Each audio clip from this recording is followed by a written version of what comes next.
Our program is national and the spur team members find themselves on different territories. But I would like to start with acknowledging that I find myself today in Tiohtià:ke, also known as Montreal, which is located on unceded Indigenous lands. The Kanien'kehá:ka Nation is recognized as custodians of the lands and waters on which the city is built today. Tiohtià:ke is historically known as a gathering place for many First Nations. Today, it is home to a diverse population of Indigenous and other people. I respect the continued connections with the past, present, and future in the ongoing relationships with Indigenous and other people within and around the Montreal community. When preparing this land honoring, I was thinking about Montreal and the violence experienced by women and girls here in the city, as well as in Canada and elsewhere around the world. It quickly brought me commis to vers les femmes et les filles autour de la ville et au Canada. Statistic Canada. Indigenous women of 15 years and older are 3.5 times more likely to experience violence than non-Indigenous women. And violence against Indigenous women and girls is not only more frequent, but also more severe. The homicide rate for Indigenous women is nearly 7 times higher than the rate for non-Indigenous women. And these are Canadian statistics, but I would not be surprised this goes for other regions in the world as well. And as we likely come across gender-based violence in our line of work in one way or the other, I invite you to reflect on that when we talk about gender equality today. Now, a little bit about the SPUR program.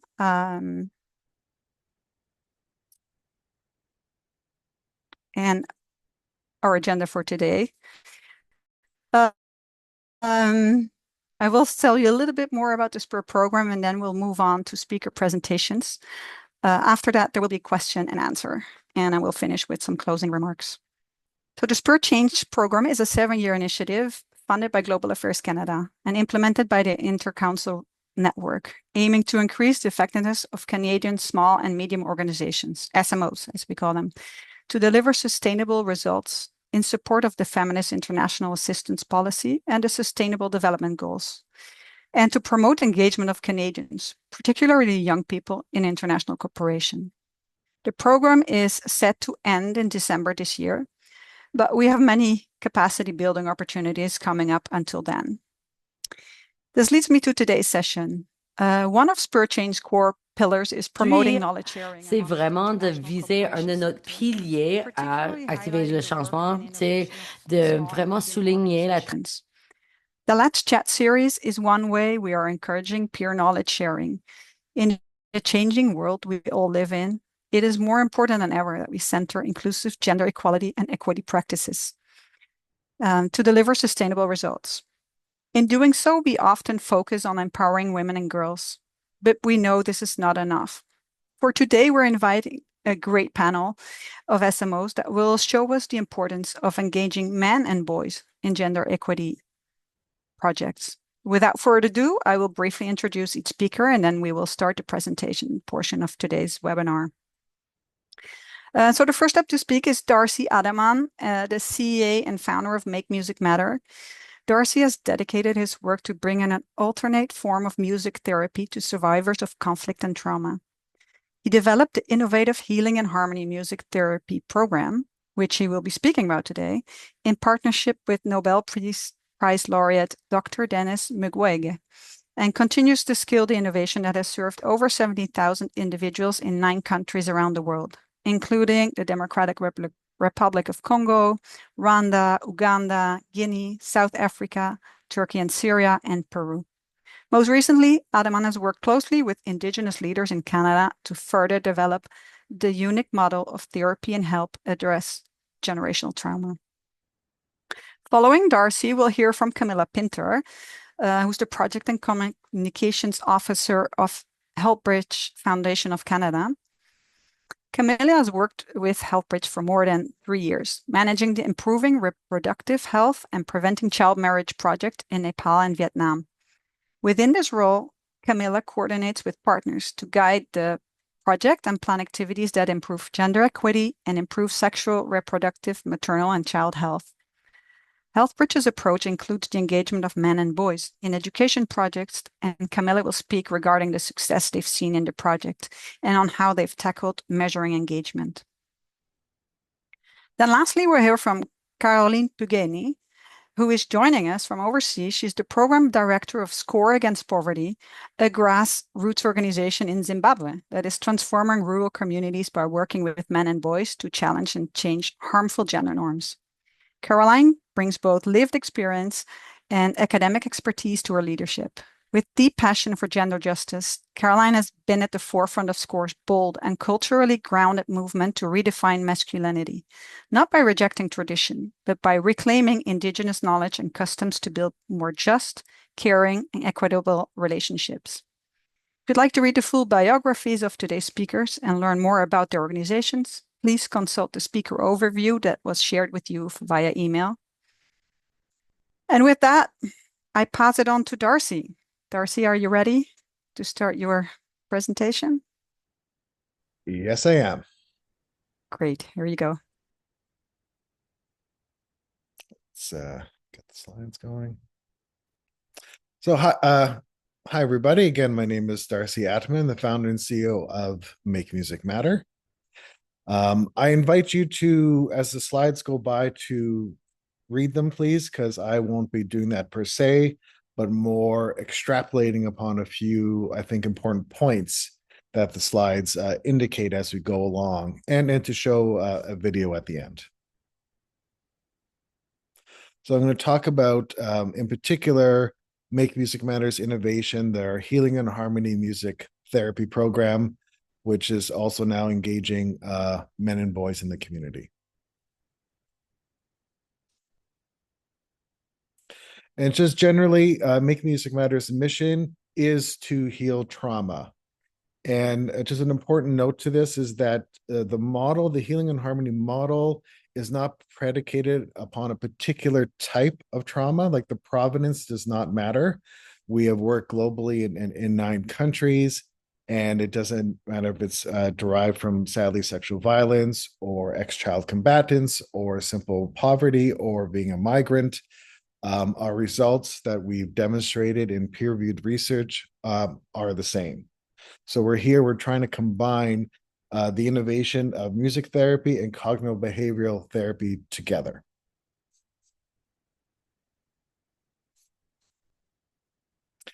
And how the model works, basically, is we actually go and build little recording studios wherever we operate in the world. And the participants, who we deem as artists from day one to help rebuild self-worth and self-esteem, they work with a local music producer in tandem with a local psychologist or therapist. And as in a group, as they go through the creative process of writing and recording music, we've developed ways to interject therapy. So when they're in the sessions, they're not particularly thinking, I'm here for my therapy appointment, which still has a lot of stigma in these areas. They're in a studio environment, they're having fun, they're creating music, they're performing music. And while that's occurring, we can give the therapy through a side door. The other important piece of that is the experiences everybody that we serve have lived through are so profound that direct talking may re-traumatize. But the musical process, and in particular the lyric writing, is a safe way to start to extrapolate that trauma and articulate it to the surface. And once it's articulated to the surface, we can treat it. So the model has 2 main points. It's the healing of the trauma, of the outcome, particular PTSD, anxiety, and depression, and the output of the music that they create, which we disseminate globally. So we have a label deal with Warner Brothers. All that music, I think there's 55 albums out so far, gets disseminated globally in all the streaming platforms, and those become great tools of advocacy for everybody. And it's also, with that, a really great way to redefine power, because people are able to tell their stories globally without having to go through a prism of a journalist or something to that effect. It is their music directly to the world, which ends up being a very, very powerful tool.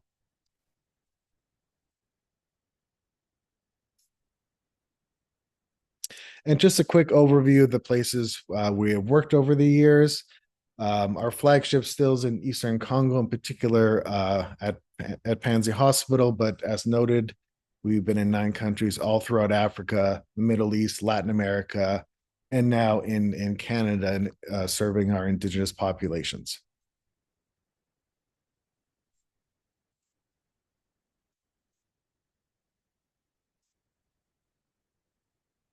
All right, just trying to get the slide to go.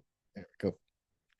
Okay, as you read the slide, this is one of the important pieces I think is in terms of step one in achieving for us gender equality and gender parity in the communities that we work in, is that historically in these areas we've worked in serving to heal sexual violence in young women and girls, sadly. And it wasn't until we worked in this one area called Mulamba, which is in a rural area of Eastern Congo. We worked there for a couple of years to such great success that the men actually organized themselves and went to our studio that you see in the slide there and talked to our local psychologist and said, hey, we've noticed such a change in the women in our community. We need this program too. And that was such a major step because it's organic. So that is lesson one in trying to achieve, again, gender parity in these areas, is that it's not something that we try to force on the community whatsoever. It was working there for years, building trust, the community seeing the results, and then them asking for it. And because of that, I think that's been a great reason for why we've been so, successful in this area. And I cannot overstress that enough. It's the building of the trust in the community that is step one to achieving these results. And as a quick side note to that, just to sort of put a point on that, is, again, that's an idyllic photo that you see there, but what you don't see is that there are several rebel groups in the middle of that area that are constantly fighting each other. But we've had that studio since 2017, and to this day, we have not lost like even one microphone cable. It's been completely untouched because the community respects it, and even the rebels who have come at times to our place leave it untouched because of that.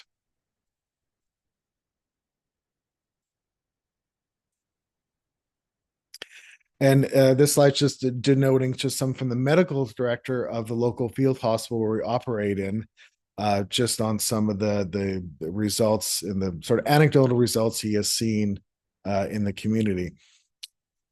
And what this particularly speaks to, and these areas are still heavily patriarchal, is the fact that the men volunteering to participate led to more credibility in the program, which I know I don't like even saying it myself, quite honestly, but it is a fact that we went there, the women got great results, and then the men started participating, and all of a sudden it's a wider adoption and acceptance because it gave it credibility that the men sort of writ large are participating as well.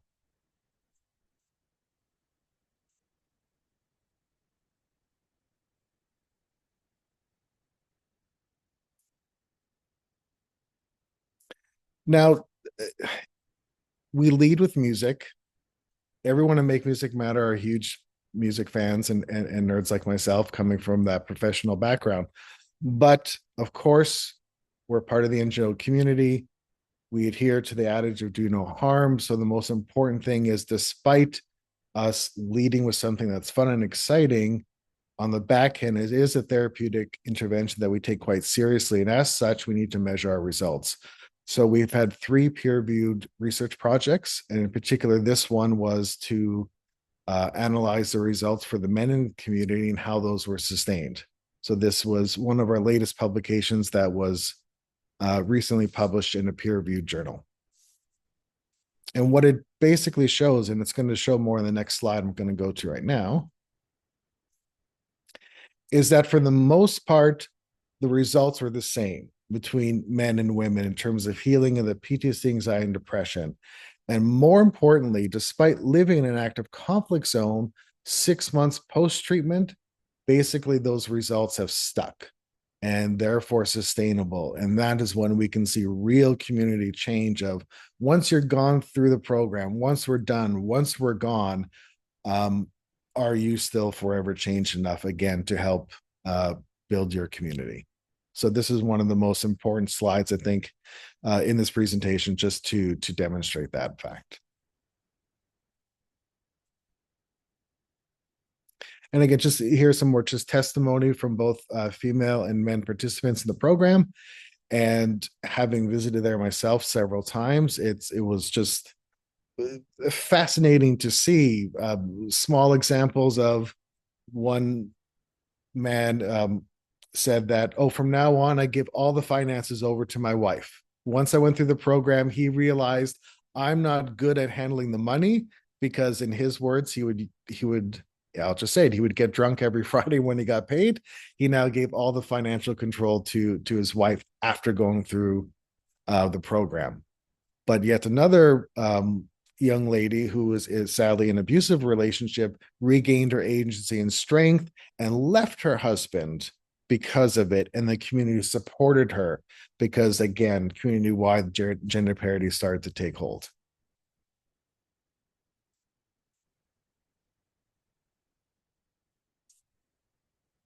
It's just some more information regarding about perhaps why we are getting the results. But again, what's interesting is that we're using that musical process to bring everybody together and come to an understanding that music is genderless in that regard. So it's a great entry point to real discussion and bonding. Sorry. And here's just some examples of the lyrics of a song that was written.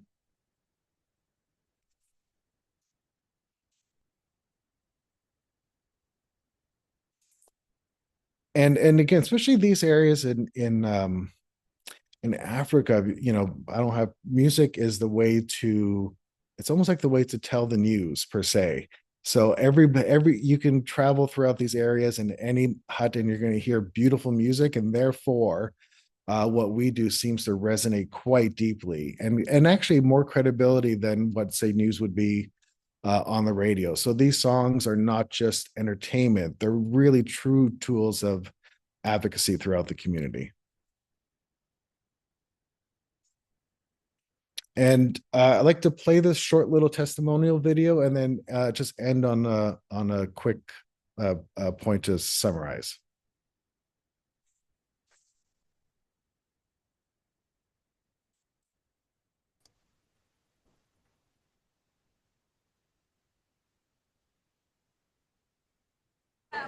C'est avec une grande joie que nous venons d'arriver à la fin des activités de la musicothérapie. Nous avions été bien accueillis. Nous glorifions fortement le docteur professeur Denis Mukwege pour nous avoir insérés dans le programme. Et avec la maison d'Orcas, nous remercions l'équipe qui nous a encadrés tout au long de ces activités, dont Janvier et Moussolé, qui nous ont accueillis, ils nous ont soignés vraiment. Je me sous-estimais dans la communauté quand je me rappelais de tout ce qui m'était arrivé. Mais aujourd'hui, je me sens fier. Je pense que je suis capable et utile à la communauté de Moulamba, à moi-même et à toute ma famille. J'invite à tous les collègues qui ont participé à ces séances de vivre les instructions que nous avions reçues et surtout la nostalgie que nous avions chantée. C'est une joie, c'est un médicament que nous avions trouvé tout au long des activités. Nous demandons à ceux-là qui n'ont pas encore adhéré de venir se faire soigner car je pensais que je suis purement normal, mais je me suis retrouvé que j'étais malade. Et je pense que tout le monde est malade et chacun à son niveau. Il peut passer au centre hospitalier de Moulamba. Il n'y a pas de discrimination. Vraiment, nous remercions tous ceux qui œuvrent à cet hôpital, le centre hospitalier de Moulamba. Nous remercions la maison d'Orcas, que vive la fondation Panzi, que vive le groupement de Moulamba, que vive la RDC. Merci. vous venez de dire que la musicothérapie. Okay, we can stop. It's all right. All right. Thank you. I know our time is short, so I just want to end with a few important points. One quick thing with this gentleman who I visited, I think it was about a year ago now. He was with a lady, and once he went through the program, he also realized that if he's going to be, in his words, a man, he needs to marry her. And he went out and did that, and he was very proud to tell me.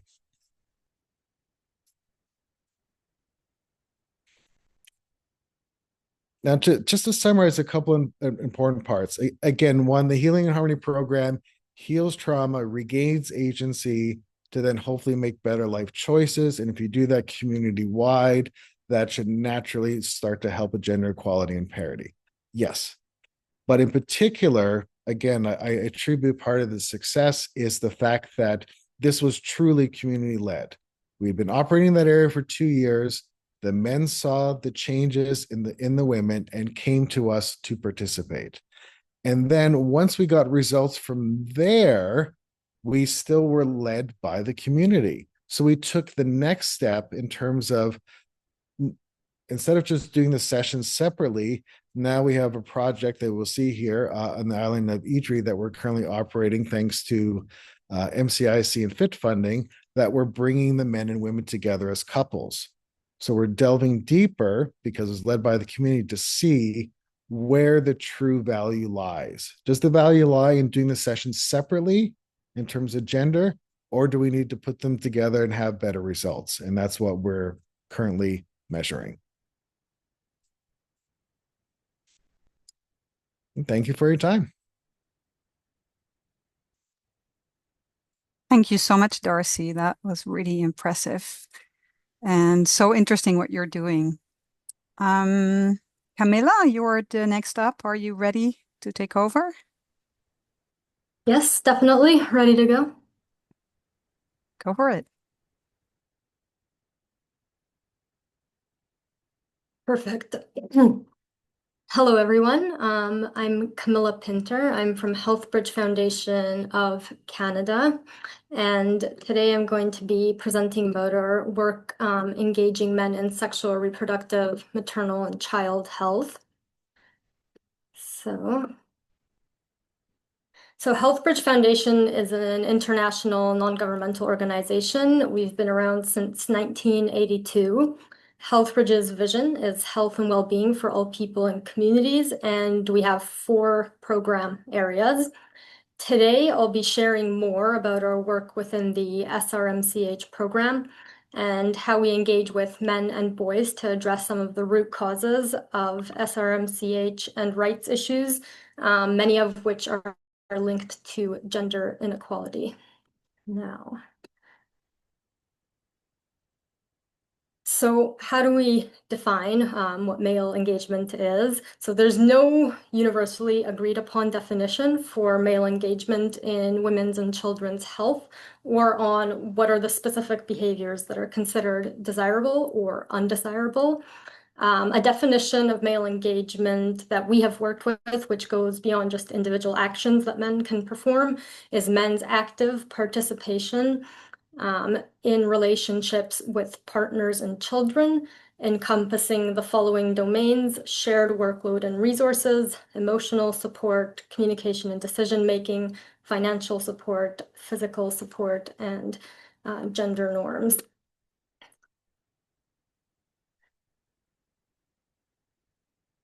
Oh, so sorry.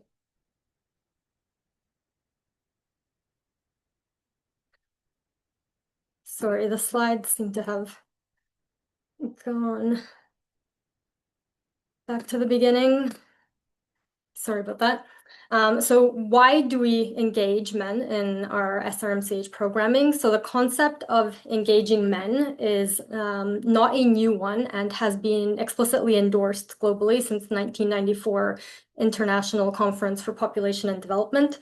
Also, the World Health Organization's 12 recommendations on health promotion interventions for maternal and newborn health lists male involvement interventions as its second recommendation.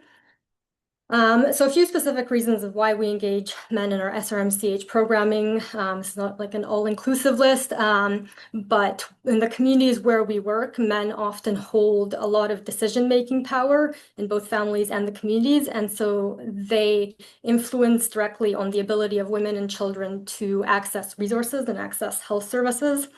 In many cases in the settings where we work, men also dominate within social structures and therefore influence the structures and systems that would reproduce gender inequalities, which then can in turn impact health. We also recognize that men can act as agents of change themselves, so programs that engage men can support them in challenging gender roles or harmful gender roles and norms, like related to masculinity, intimate partner relationships, parenting, so on. And then finally, we've found that men often do actually have a stated interest in the health of their partners and families, and they do want to be involved in improving health outcomes. There's also evidence that suggests that male engagement does have a beneficial impact on SRMCH in low and middle income countries, including improved health through increased uptake of services, increased couple communication and improved relationships, reduced workload for mothers, improved nutrition, and increased value of girl children.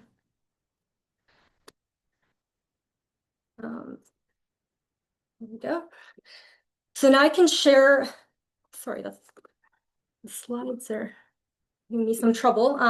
So now I'm going to share some examples from HealthBridge's work on engaging men in nutrition and infant and young child feeding as part of a project aimed to improve maternal and child health and nutrition in ethnic minority communities in Vietnam. So some specific male engagement activities included the following. So home visits were conducted by community educators who visited the homes of couples with pregnant women or young children and engaged the couple in discussion about like importance of utilizing health services, nutrition for pregnant women and children, the role of the husband or partner in supporting through different means like financial, physical, emotional.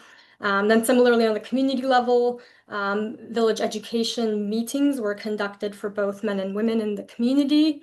And these education sessions also included practical cooking demonstrations where men were actively included in preparing complementary meals for their young children and feeding their children. And then finally, a variety of educational materials were produced to reinforce key messages like videos or leaflets and such. Now, briefly, what worked in this context was reaching men in different ways across different levels. So at the more individual or interpersonal level in the home, in the community, and then more broadly reinforcing key messages through information, education, and communication materials. Secondly, the messaging was also important. So in Vietnam, the view that men cannot take as good care of children as mothers is still quite pervasive in the areas where we work. Which does place an excessive burden on mothers when it comes to childcare. So by actively engaging men in cooking for and feeding their children, we're trying to challenge the stereotype that men cannot be caregivers and cannot do a good job as mothers. And when we gathered feedback from the community, there was one participant in particular that had shared about her husband cooking for her children and the more equal division of labor when it comes to preparing meals within their home, which was very encouraging to hear. Now, another example of our work engaging men is our work engaging men in sexual, reproductive, maternal, and child health in Nepal as part of a project that was aimed to improve health and gender equality and reduce child marriage in vulnerable communities. So some of the male engagement activities in this project included organizing husband meetings within already existing mothers groups to bring men into the conversation about reproductive, maternal, and child health, and discuss topics, for example, like importance of using services, gender roles and norms, traditional beliefs around menstruation, dangers of early marriage and childbearing. Then also key messages were shared through mass media, like the local radio, which was identified as an important source of information within that context. We also engaged with male leaders, like religious leaders and traditional healers, who are key community members and hold a lot of power in the community. And then finally, men were engaged through more informal community events that included educational entertainment, like dramas, performances, traditional poetry competitions that, again, conveyed important messages.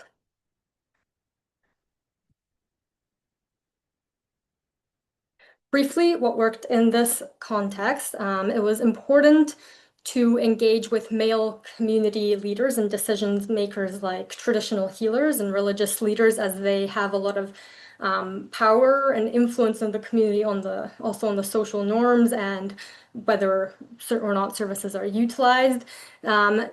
Also engaging with other family members, including the in-laws, who hold a lot of power in the family. And then finally, the messaging here was also important in the area where we work. Sexual, reproductive, maternal, child health is often thought of as like a women's only issue, and so men are often not involved in such matters. However, at the end of the day, ultimately, they would have the final say on use of resources and accessing services. So it was important to bring men into the conversation about SRMCH. And then, some best practices and lessons learned, and by no means is this all of them. But firstly, it's very important to consider the needs and desires of men and women in the community themselves. So it's very important to know, for example, to what extent do women want men to become involved in SRMCH, because we want to avoid men becoming more active in SRMCH, but then also at the same time weakening the authority of women in a domain where they are normally in charge. Similarly, it's important to avoid reinforcing harmful gender norms, i.e. like men as decision makers. It's important to create an enabling environment for men to be engaged in SRMCH. So, for example, to try and avoid barriers like health workers who don't know what to do with men or how to engage them or send them away, or even if there's no physical infrastructure like waiting rooms at service centers. Then also it's important to engage with other family decision makers like mother and father-in-law, which is also especially important in the case where the partner or husband is outside of the home, where we work, it's often the case that men travel to urban areas or even abroad for work. And also important to engage with community champions and leaders who are often respected and credible sources of information and have influence on the practices and norms in the community. And then finally, it's important to maintain a positive tone and not to blame or shame men, which would maybe lead men to withdraw or become defensive, and it's not conducive to positive outcome. Now, a few challenges exist, of course. So in the literature, we can find a diverse range of indicators that are adopted to measure male engagement, and there's a lack of a standardized measurement for male engagement. Also, SRMCH can be a very sensitive topic, and certain messaging or promoting certain behaviors might not be acceptable or appropriate for all contexts. Now, I just mentioned that the lack of a standardized measurement of male engagement is a challenge. However, I can share that Healthbridge has actually been working on a male engagement tool. So in partnership with the Canadian Coalition for Global Health Research and other partners, Healthbridge collaborated on a project, and one of the tools that was developed through this project was a tool related to male engagement, which is intended to measure the level of male engagement in maternal, newborn, and child health, with a view to eventually linking these to positive health outcomes. The tool was developed through a few steps. There was an initial literature review conducted to identify and extract male engagement indicators. And then each indicator was assessed further for feasibility, acceptability, redundancy, and content validity by the team. And then the content validity was assessed through expert consultations and further in-country workshops in Vietnam and Benin. HealthBridge also conducted a linguistic validation of the tool and assessed the appropriateness and applicability of the tool in Nepal. So how does the tool work? So the tool consists, it's a matched tool for a married or unmarried male-female partnership. It consists of 26 questions, each for men and women, covering 3 domains: shared workload and resources, emotional and supportive care, and communication and decision-making. And the tool is intended to be able to answer questions about to what extent are men engaged in supportive activities, are male engagement interventions working, and the idea is to eventually be able to measure which male engagement activities are resulting in improved health outcomes for women and children. And the tool is not quite in its final form yet, but the next steps are conducting a linguistic validation in other contexts and testing the reliability and internal consistency of the tool. So thank you, everyone, very much. And I'm going to hand it back to Jetske. Thank you, Camilla. Thank you for sharing. That's really, really interesting to hear why what HealthBridge has been doing to engage men and boys, and why it's important, and how to challenge the stereotypes and traditional cultural norms. Also very intrigued by the tool that you were talking about. We'd love to hear at some point if this can be accessed anywhere else. But before getting into the Q&A, I hand it over to Caroline. Are you there, Caroline? Yes, thank you so much. My name is Caroline. I'm actually joining from Zimbabwe, from SCORE Against Poverty. I'm the program director for the organization. So as an organization, we are doing numerous programs, but today I'm going to focus on one of our project component, that is a gender component. So I'm going to talk much on how we have managed to engage men to eliminate harmful gender practices and norms within our communities. I'm waiting for the slide. Okay, thank you. So SCORE, after numerous assessments that have been made, we have realized that there is need for us to respond to gender stereotypes that was within our communities. And we have tried our level best to respond to it in a peaceful way that doesn't disrespect or distract the cultural norms and values of the people of Mwenezi, Masvingo in Zimbabwe.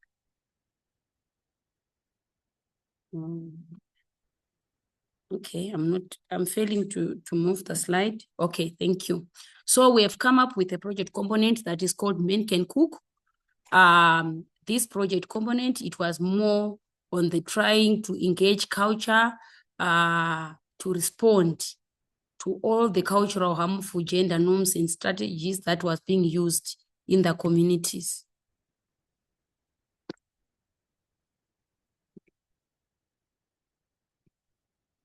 My slide is not moving. Okay.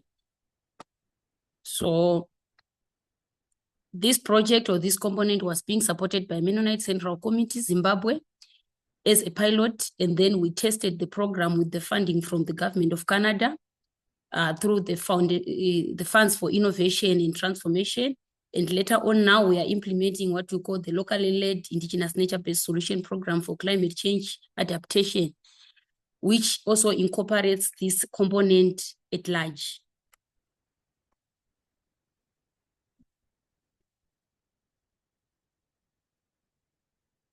So based on our baseline and assessment, actually in Mwenezi, in Zimbabwe, in most cases, gender roles and responsibilities, they are well explained and structured in a way that all the roles that are meant for women are well defined, that are meant for men are well defined. A girl child is not recognized and they are not able to participate either in decision-making process. They don't have access to valuable resources within the society and household. They don't have a voice even to represent themselves or to respond to issues that really affects them. They also have access to utilize all the resources that might be available. While a boy child or a male are taken as head of the household, they are the ones that leads, they are the ones that controls, they are the ones that have the opportunity to have access to and also recognized to most of the opportunities that might come. So due to these patriarchal imbalances within our Mwenezi communities, we have tried to do a baseline study, and these are some of the things that we have managed to actually develop. So women are entitled to do all these household chores.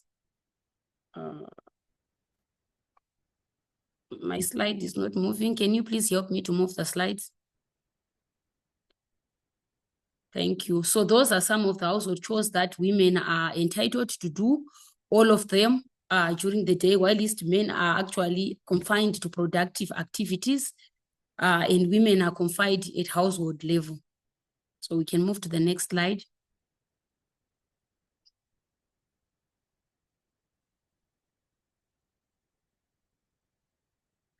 So in terms of the Shona culture, normally, the Shona culture, like what I've said, men have the access to decision-making processes. They have access to everything. And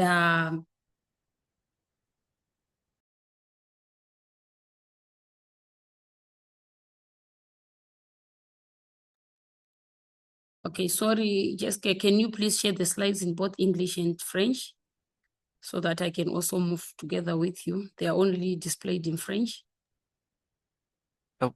Hi, Caroline. This is just John. If you Hello. look at the top of your Zoom screen, you should see two options, either English, Slides English, or French. If you click the Slides English, you should see them in English. Do you see them? Okay, thank you. Sorry for that hiccup. So women have no access to decision-making. Men are raised to protect and defend this idea. Despite all the chores that women are done, men are always blind and they don't see that women have a lot of burden.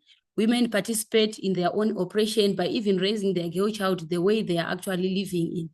So we are actually forced to accept the reality and accept all of those burdens that we are carrying and raising even our kids the way the culture directs or really likes the culture directs. Men are happy to perpetuate this bias in their favor. So in most cases, men are ignorant. They pretend as if everything is okay. So they change through culture that we have done. We have challenged the status quo by thinking differently while respecting the culture. So we didn't actually disrespect or destroy the cultural norms and values of the people, but we respect their culture and try our level best to challenge the status quo. Then how did we challenge the status quo? We supported the community's ability to solve their own problems with existing resources where possible, which means we were not actually giving them what they are supposed to do. We were not telling them what to do, but we were actually trying to make use of them so that they can actually come up with their own response that is suitable, that they feel it's actually good for them. Then working alongside the community to generate the content of the project and activities. Actually, we didn't actually generate the content of the project or the content of the activities, but instead we allowed the community themselves to draft that. How did we do that? We actually engaged men and women differently. Then we created safe spaces for them to air out their views. So men were free to air out their views with one of our male gender specialists, and women were also able to air out their views with a female gender specialist. So by so doing, they actually generate the content of the project. They actually generate the activities of the project. So serving the community was our main base and not the project. So we're trying to put the community first and put them in the forefront so that they can take the lead for sustainability purposes. So what if men can be actively engaged in a community designed program that respects their culture and recognizes and reinforces their importance to the family or community in a new way? What will happen in such a community where a girl child is not recognized, in such a community where a woman is not even seen, is always locked and doing in-house chores and duties, while men are outside discussing even issues that really concerns women? Food for thought. Here is the result. If we can engage them, they also have feelings and emotions. Can you see that man? He's smiling, he's feeding the baby, he has emotions. But culturally back here, they thought that men, they are the strongest members of the community. They don't have even emotions. They can't even feel for another person. But if you engage them in a peaceful way, respecting their cultural norms and values, they also be able to respect and also comply and do something and create something like this. These are the components of the test that we have used.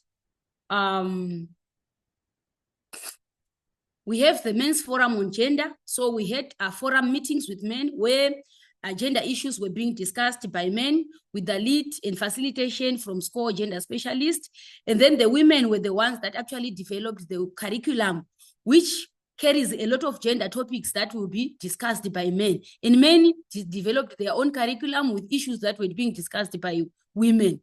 So after we have engaged them in the gender forum, we were actually giving them an opportunity to see, we were actually helping them to enlighten their minds so that they understand how difficult it is for a woman that is living in a rural community to carry all the burdens that I've presented before. Then after having gender forums, that we moved on to cooking skills for men. So we have equipped men with cooking skills to prepare meals and to help at household level. So they were able to assist their wives. So we created an opportunity and platform for them to be trained on how to cook. How did we do it? We actually engaged their wife to also help them in skills development and training, together with one expert, which was the home economics teacher from the same community. So by creating that, we were also extending an open platform for them to also discuss and have dialogues on certain issues, even that concern their family issues, while they are teaching each other how to prepare meals. After that, we then do regular community visit, which were regular home visit. We try to make sure that after we have trained them, after we have completed our gender dialogues, we actually do home visit just to check if the approach have worked. We were actually checking with even children. We were checking and asking them questions if their parents are now, if there is a change at home, if the father is now cooking, if the father is now taking care of the kids. At the same time, we also created child-friendly spaces at workshops. When we invited them to the workshop, we actually created child-friendly spaces. This increased women participation in public because they were able to bring their child, they were able to bring their kids to the workshop venue. And even men were also able to bring their kids to the workshop venue because they know a child-friendly space was created. These were the results that we have obtained. You can see this man is cooking. They are now participating. We are now seeing that the test is yielding results. Now there is family harmony and happiness. Culturally, it's not allowed maybe to see a couple hanging or kissing in public, but after this test and this trial, they were now expressing their love to each other, even in public. They were not even afraid or ashamed of the community or of themselves.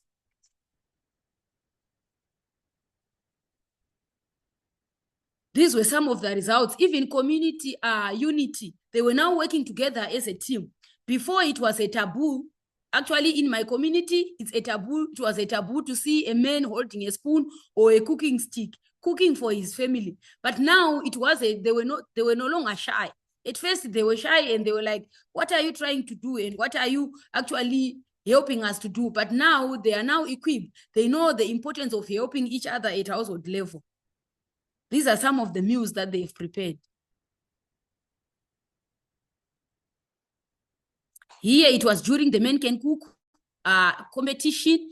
And this Men Can Cook competition, we were actually challenging gender stereotypes by giving cooking utensils as prizes. We were giving them pots, plates, cups, spoons that are meant for women. So by so doing, we were actually challenging and also trying to to challenge the harmful cultural gender norms that were there. Because now even a man can now bring his pot to the home. He can also know that we need to buy salt at home. There is need for me to go and look for relish at home because he is now involved in the cooking process and other activities at home. That picture on the other side, you can see we are now increasing family time. They now have enough time together. They are now helping each other. It's a couple going to the grinding mill.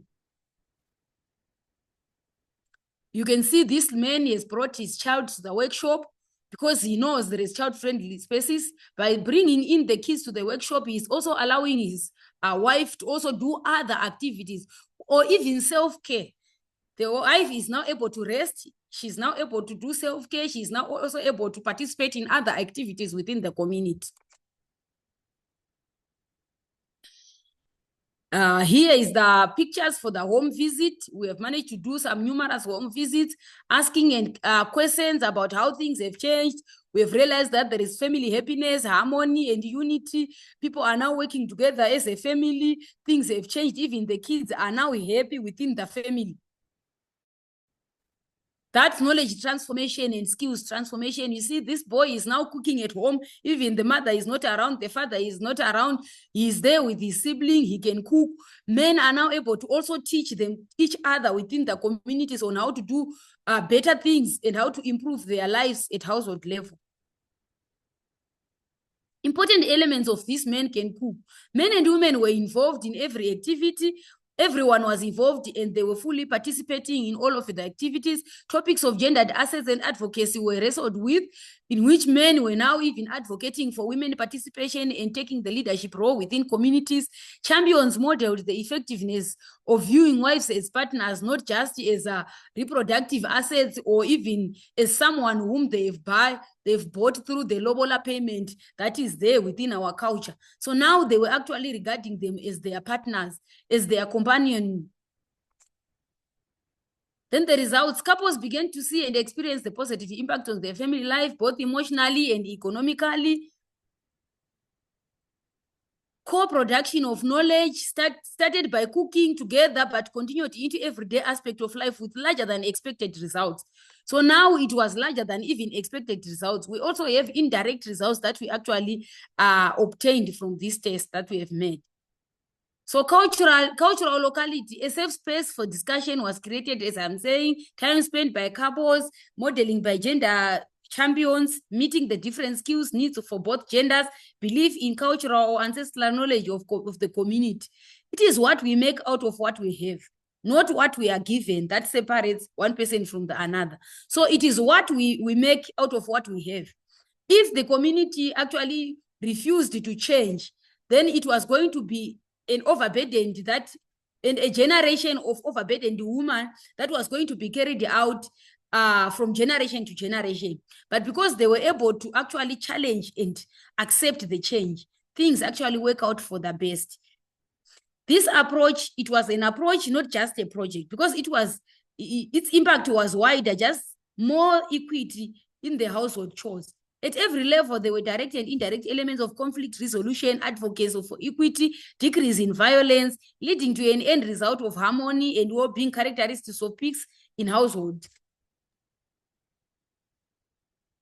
Then confirmation of the hypothesis, like theory of change. The results actually, or the theory of change, confirmed that transformation of gender equity can be drastically increased in a short period of time when basic locality and gender equity components are carefully implemented.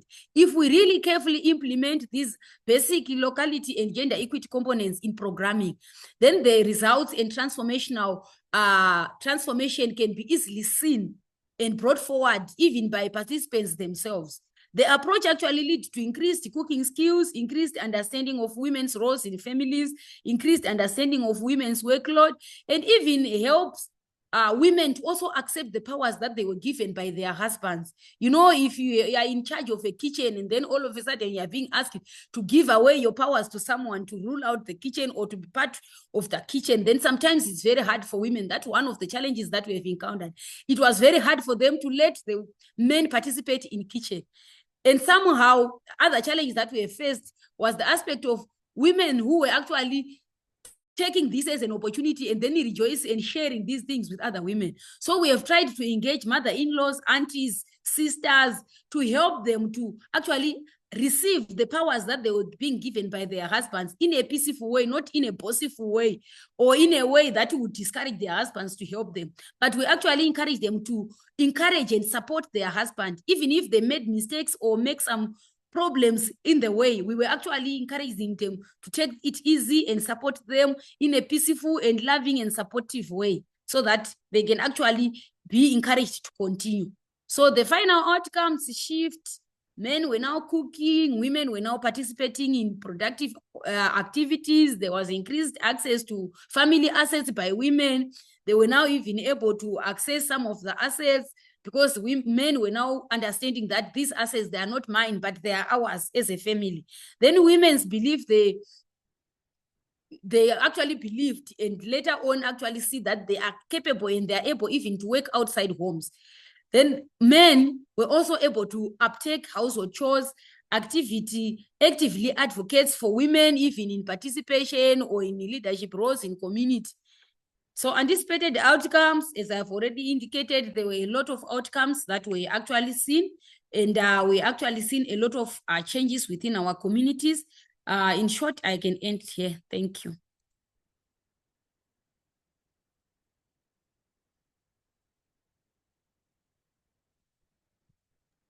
Thanks so much, Caroline. Sorry, we were just at time there. To let folks know, we'll share the presentations afterwards, but thank you so much to all the speakers who have spoken today. We are at time, but maybe we have enough time for one question from the audience. If anyone has a burning question, feel free to leave it in the chat or else raise your hand and feel free to say it aloud. Thank you, Emma. How do you work around resistance? How do men and communities become open to this change? I feel like that's a really good question. I think it kind of speaks a bit to all the presentations. Would any of the speakers like to answer this quickly? If so, just jump right in. I'll start Thanks, Darcy. because actually this is really present on after listening to the other presentations and hearing all this beautiful crossover, really, and because we're working on similar issues. So the resistance part, I think it's about trying to find a medium or way that gives permission. So, for example, in that particular area of Mulamba, as I was saying about the men participating in the program, I visited one of the sessions, and the men were writing a song about how women aren't actually on earth to be our slaves. They're our equal partners. And again, I know this sounds awful from here, but that's just the truth of it. And it was fascinating to see, because as the track was being played back in the studio, one by one, each man started to stand up and started to dance. And again, that medium of music gave them permission to something they probably already felt in their hearts for a long time, if not forever. And then it created a critical mass. Then two stood up, and then three. Then all of a sudden, they were all standing joyfully and dancing and celebrating the fact that, yes, of course, we publicly admit our wives are our equal. And so I think in terms of resistance, it's giving a platform, a medium, a vector, however you want to note it, that gives permission to actually sort of, again, speak what's in your heart. Thanks so much, Darcy. Caroline, Camilla, any thoughts to add? Thank you so much. For us, actually, of course, at first, men will face resistance, but for us, it was easy because we actually respected their culture. Normally, men, they are not able to open up. So we created a platform whereby we get a male member who was talking to the men so that they can open up and understand and express what they feel and how they think would be the best way for them to start engaging themselves into practicing the gender roles and responsibilities. Thank you. Finally, I can just add to what Darcy was saying, the messenger, I think, also matters a lot. So the people that are giving the messages in the areas where we work, it's always local respected members of the community, like community educators. So messages that might not be accepted as much, like, I don't know, coming from me that men should cook more or change their babies' nappies, things like that. When it comes from someone who they know within their own community, it becomes a lot more acceptable that way. All right. Well, perfect. Thank you so much again to all of our speakers. I'll pass it over to Jetska for just a few closing words. Yes, thank you, everybody. Your presentations were awesome, and we're sorry that we've almost run out of time for the Q&A. Would have loved to hear more questions as well, but we'll keep that for a next time. I fully agree with what you said, Darcy and Camilla and Caroline, that there are a lot of overlapping factors in all your presentation that really struck me.